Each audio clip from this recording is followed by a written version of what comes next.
guys, what's up and welcome back to the Pop Corner. And guys, the second episode of Lanterns is out now and I have watched it. And in today's video, we are just simply going to talk about it, whatever happened in this episode. Along the side, I will share my thoughts about everything that happened in this episode. I will share some theories and I will break down some details that I noticed in this episode. So if you don't want to miss any of that, watch the video till the end. So firstly, before we start talking about the episode, I have to tell you one thing, that this video is going to be unscripted. That is not because I am feeling lazy today or I am tired. It is not that. I wrote the whole script with all the details and all the breakdown, and it was a really good script, I think. But I don't know how, I don't know why, but the script just vanished from my mobile, and I don't know how it happened. And because of that, I am just simply going to talk about the episode unfiltered, unscripted, and maybe I will lose some details while I'm doing that. But I will try my best to cover all the things that I wrote in my script and all the details and all the theories. So with that said, let's jump right into the review. So guys, this episode starts with Hal ordering John to go back to his home to bring back the lantern so he can recharge his ring. And he ordered John to take the ring and fly to his home to get the lantern. But the thing is, Hal never trained John how to fly with the ring, and that is what the problem is. So in the beginning of this episode, Hal tries to teach John to fly. So John tried to fly and it didn't work. So Hal told him that it is all instinct, it is all about you believing in you. So John tries again, and instead of flying, he constructed a bird with the ring. And that's not the interesting part, because John can't fly with the ring. He took off the ring and gave it back to Hal, and that's where the interesting thing come. The bird didn't disappear when Hal took off the ring, and that tells us that John has some kind of really special powers, and even Hal was surprised by that. It tells us that Hal never seen something like this before. And as far as my knowledge about Green Lanterns goes, I know that whatever Green Lantern construct with their ring, it disappeared the moment when they loses their focus or they took off their ring. But it wasn't the case here, and that is really interesting, and that raises so many questions about John. But we will talk about that later in this video. So when John can't fly with the ring, he takes a plane to fly back to Hal's house to bring back the lantern. And with the lantern, he also brought back the Green Lantern suit that Hal told him not to bring. And also there's the interesting thing, the vault Hal keep the lantern locked in, it is a pocket dimension, and that is the third time we are seeing a pocket dimension in the new DC universe. First it was in the Peacemaker, then it was in the Superman, and now it is in the Lanterns, and that is not a coincidence. But when John was coming back with the lantern and the suit, he was attacked by the same group of the alien who were there at the shootout at the football ground. They abducted him and they tied him up, and they brought him to their leader called Anton. And Anton told John that they are not on the earth to harm the humans. They are here after something called Manhunter. And when I heard Manhunter, I thought he was talking about Martian the Manhunter, because their name are very similar. And he was saying that the Manhunters were some kind of AI robots that was created by Guardians to bring peace and bring balance in the universe, way before the Guardians created the Green Lantern Corps. But as all the AI goes rogue in all the movies and TV shows, this AI also goes rogue, and this AI sees only way to keep the peace and keep the balance in the universe is to wipe up all the things that have emotion that can alter the balance in the universe. And that is why the Manhunters killed the whole civilization on Anton's planet. And he also told John there was only one Manhunter left, and it was arrested by a Green Lantern. And he told them that this Manhunter is going to face the consequences of his actions. But Anton said that was lie, because Anton found out that there is a Manhunter hiding on Earth in Rushville as a human, because they can shift too.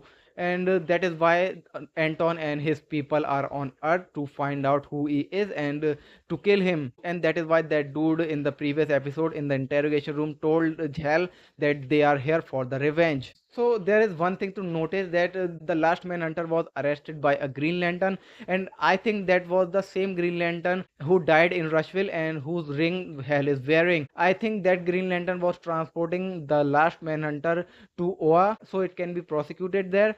but maybe the Manhunter attacked the Green Lantern in the middle of that journey, and the Green Lantern crash landed in Rushville, and the Green Lantern died, but the Manhunter survived, and he is living in Rushville in a face of a human. And my money is on William Macon, because he knows that there are aliens, and he is also preparing for an alien invasion for a long time. He is building his army, and he also have very high technology that even Hell never seen in the whole galaxy. He has something looks like metal detector, but it is not a metal detector. It is a alien detector that was at the gate of the football match, and that is why William Macon's man knew who to shoot in that football match, and that is why all the alien were killed in that football field. And the way Hell found out about that, it was so much funny. He just went into the morgue and he stole all the bodies of the aliens who died in the shootout, and he brought those bodies back to the football field,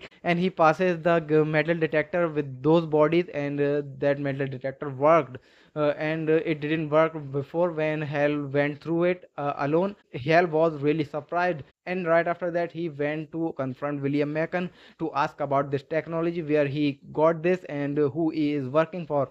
But William Macon was not interested in talking, and he had Hell shot. That was really insane, because this is a Green Lantern we are talking about, and I thought he was just going to scare Hell, and he, or maybe he's just going to shoot him with a rubber bullet, but he had him shot with a real bullet in the shoulder, and Hell wound up in the hospital, and even he was got arrested for trespassing. And when Hell woke up, he found Sheriff Carrie Kane sitting beside him, and she was asking Hell about Sinestro, because Hell was talking about Sinestro while he was unconscious, but Hell doesn't want to talk about that. And there is another interesting thing that we found out after that. Sheriff Carrie Kane is not originally from Rushville, she is originally from Gotham City, and that is the first connection of the DC universe that we had in this show, and that was really interesting. But another interesting thing happened after that, when Hell was discharged from the hospital, and while he was signing the discharge paper, he saw that his name was the only name on the patient list that this hospital has, and beside him there are no patients in the hospital, there are no doctors, there is no staff, and the whole hospital looks like that it was built yesterday, because all the equipments, all the electronics, and all the beds are still wrapped. It was like they were delivered yesterday. And that is really mysterious, because that whole hospital was like the whole town abandoned it, and that was really interesting, and I think it is going to be a crucial part in the future of the series. And after that we saw John came back to the Rushville with the lantern and the Green Lantern suit, and we finally saw Hal Jordan reciting the oath to recharge his ring, and that was literal goosebumps, guys, in that moment. And after that, even though Anton specifically told John not to tell Hal about him, but John did exactly opposite. He told Hal everything that happened to him while he was bringing the lantern back, and why the aliens are here, and he also asked Hal about the Manhunter, what he knows about the Manhunter, and he also told Hal about the 48 hours ultimatum. And Hell being Hell, he didn't said anything about the Manhunters, and he just said it is above your pay grade, and he just went into his room. But after that he suit up in his Green Lantern suit when John went to sleep, and he flies to the home planet of the Green Lantern. It is called Oa, I think, and he went straight to the prison to visit Sinestro. Sinestro is locked up in the prison. That is really interesting. And when he went there, he asked Sinestro about the Manhunters. He asked him, "What do you know about the Manhunters?" And Sinestro dropped a cold line. He said, "If even one Manhunter is alive on the earth, it is the second most dangerous threat that Hell is going to face." And he didn't tell that what is the first most dangerous threat is Hell is going to face, but instead of that he asked about John, and that is really interesting. And I think Sinestro knows about John, and he knows what John is capable of, and I think that is why the Guardian chose John as the trainee of Hell and the successor of Hell. Because as far as my knowledge about Green Lantern goes, I know that the ring chooses the bearer of the ring after the current Green Lantern dies. But in the John case, the Guardian chose him as a successor, and that is really different. Even the hologram that came out of the ring in the first episode was surprised by that.